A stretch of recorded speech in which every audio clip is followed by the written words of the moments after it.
Ayan, at salamat, wala tayo masyadong nasira dito sa bahay. So, check lang natin. Malakas na lang yung hangin ngayong inabutan natin habang nakatumbay yung mga puno ng saging sa kapitbahay. So, maraming salamat at salamat Sierra Madre, no? Dahil siguro walang Sierra Madre, malamang naman sa apektuhan tayo kasi labas yung hangin dito na tumama sa hangin. Nauna yung ulan pero naiwan pa yung malakas na hangin hanggang ngayon, kaya okay pa naman yung kalagayan namin. Thank you Lord, wala na yung pag-aalala ko, malinis naman yung bahay. Yung mga tanim lang talaga namin ang medyo na delikado. Ayan, ang naabutan natin yung mga putol na tanim ng tatay ng kamatis saka sili. Medyo yan lang naman yung nasira sa amin, and salamat naman at hindi tayo masyadong napuruhan. Yan, pero yung mga kapitbahay natin yung saging nila nasira. Sa mga nangyari lang dito sa akin, Besh, yung ginagamit nilang kahoy na panggawa, ayun, tumumba lang naman. Yan, tumba siya, gawa ng hangin. Yan, tinutungtungan nila kapag gumagawa. Kaya, i-retouch na lang nila yan for sure para may magawa. May mga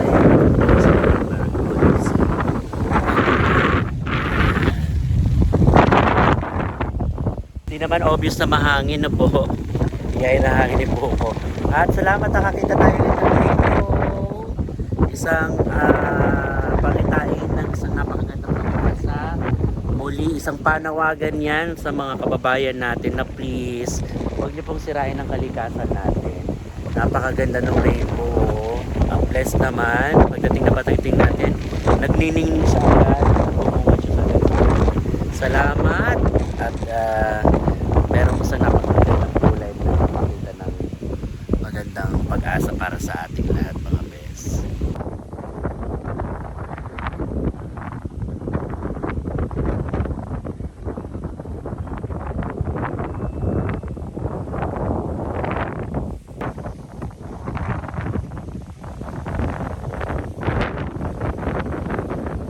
Actually mga best, kaya ako uwing-uwi at nangangamba dahil kagabi wala nang tao sa bahay. Kailangan nilang likasan dahil nga yan yung ilog. So far, ang ilog na to walang history na tumataas talaga ng sobra. Ayan siya dyan. Pero lumawak daw siya kasi kagabi tsaka sa sobrang lakas ng hangin. Ay kailangan talaga nilang umalis at pumunta doon sa kabilang bahay namin. So walang tao dyan kagabi, kaya yung pinangambahan ko, syempre hindi natin masabi ang panahon. At kaya naman ako napauwi ngayon para i-check to. Salamat kahit papaano may pagkakataon tayong ma-check yung aking bahay. So yan yung ilog. Malayo naman siya sa akin sobra at talagang wala. In my entire life, 42 years old, 42 years na ako. Pero hindi ko pa namin na-experience na umahon yung tubig dyan. So yan yung nga lang yung pinangambahan ko na inuwi ko talaga. So okay naman siya, mukhang kalmado na at bumabaw na, wala nang pangamba, hangin na lang. Do itong hangin na to medyo masarap na sa balat, hindi na siya yung hangin na nakakatakot dahil si Haring Araw ay sumikat na para sa atin. Salamat mga bes, at safe tayo. Ito yung ilog na pinangangambahan ko kagabi na kung lalaki ng lalaki tatawid sa bahay namin. Kaya medyo malapad pa siya, medyo mataas pa siya, malalim pa siya actually. Hindi po yan yung normal naming ilog kasi dito halos natutuyo lang na yan. Kaya pag tumaangat talaga, medyo nakakatakot na. So far, naging maganda ang kalagayan niya ngayon. Hanggang dyan lang yung inabot. Kaya thank you talaga. Sobrang thank you. Payapan ng isip ko. Yan. Siyempre kapag nasira ang bahay, nako, Kawawa ang ating pinagpaguran. So, salamat Sierra Madre. Talagang napakalaki na binigay mong ah, harang at suporta sa mga na hindi nasalanta ng bagyo dito sa Luzon. Thank you. At isa na ako doon.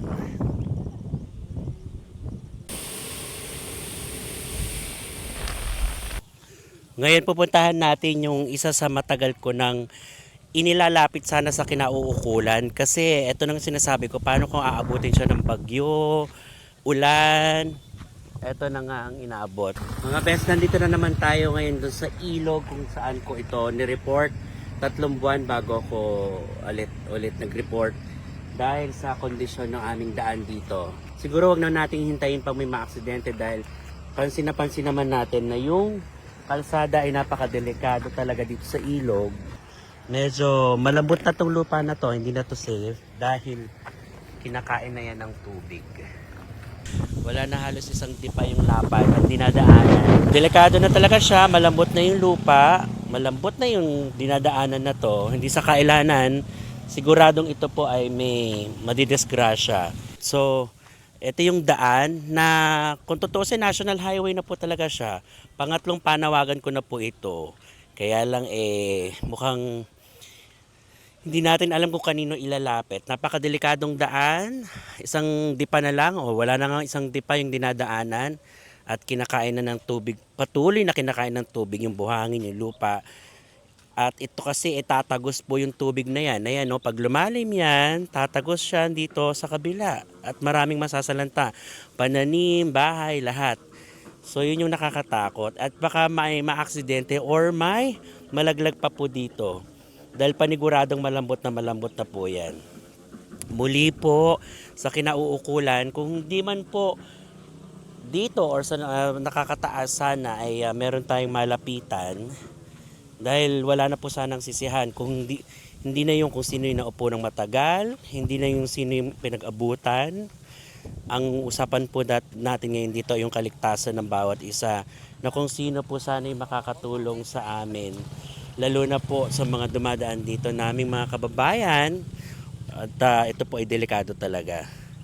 Please, pakitulungan naman po kami oh. Nilalapit ko na po ito sa inyo. Kung sino man po yung makakatulong sa amin. Salamat.